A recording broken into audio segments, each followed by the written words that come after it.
Ladies and gentlemen, sometimes filmmakers who are making horror films always want to add a little twist, a little bend at the ending, and they do this in an effort to break out of the mundane or any templates they may have set, and also to possibly add another element of terror.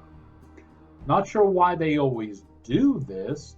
Generally, if you have a good horror film, the terror elements you have led up to the ending, and it's not really necessary to add another one. Tonight's movie felt that need, and I don't think it needed it. Cinematic class is about to begin. Your professor is in.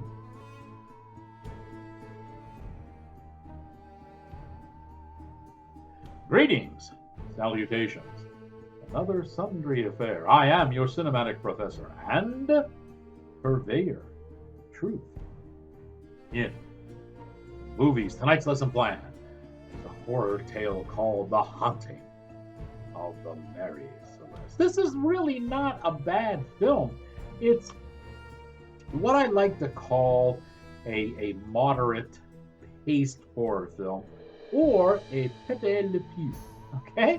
Now, those of you old enough to remember the original Looney Tunes probably remember Pepe Le Pew was a skunk. Okay? And in every episode, he manages to fall for a cat that, through some circumstance, looks like a skunk. Okay?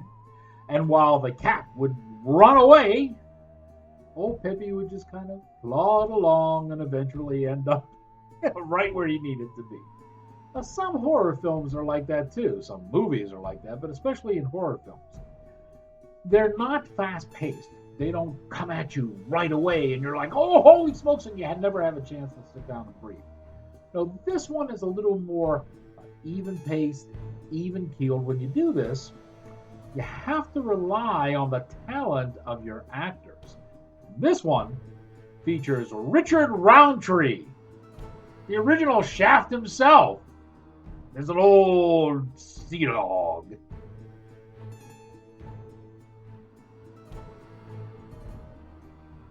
Say, while I mentioned Roundtree, I should probably tell you who else is in this movie with him. Emily Swallows, Rachel. Alice Hunter plays Cassandra. And Dominic DeVore plays Grant, and that pretty much rounds out your cast for you. The movie was directed by Shana Petz, and it was written by David Ross. So there's your cast and crew in this, and they all do a very good job. It's, as I said, it's very. I don't know how many of you remember the actual tale of the Mary Celeste, but basically what happened with this boat is that the boat was fine. It's everybody on the boat just gone, okay? And it wasn't a hijacking and it wasn't a robbery at sea because all of the valuables and all of the possessions were still on the boat. It was just as if the people had just left for no reason. Well, our people in this one, they have a theory here. The theory is that what caused this is Rachel with this theory, what caused all this was some type of electromagnetic force that emanates from a certain spot when the tectonic plates mesh just together. Well, that sounds absolutely ridiculous, but it's the stuff the good horror flicks are made out of, is it not? So what we have is Rachel and her crew who want to go to the spot of the Mary Celeste, and they want to be there at a specific time when all the stars line up and this same type of a phenomenon is supposed to occur again. And naturally, you have the local townspeople who don't want to have anything to do with this until they end up with Richard Roundtree, and he, as Tala said, he ends up, selling basically everything for money. Somebody always has a price in these things, and they set out to try to see if they can truly discover what happened to the Mary Celeste.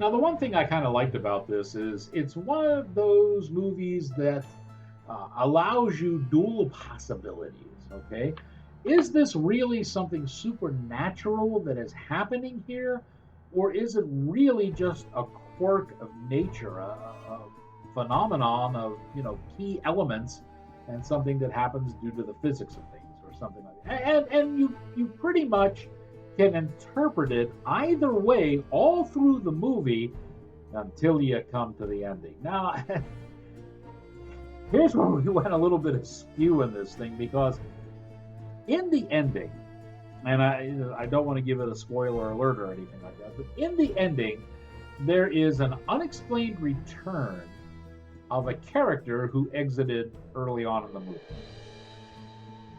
And you're never really sure how this character re-entered the plot line. You say, oh, it's the supernatural element. Perhaps this character is the harbinger of doom, the albatross around the sailor's neck. Well, if that's the case, it wasn't set up strong enough to pull that off. Okay? So you had a pretty decent horror flick going on here, and then at the ending, you're scratching your head saying, wait, what happened here? Now that you have learned what you have, here ends your lesson.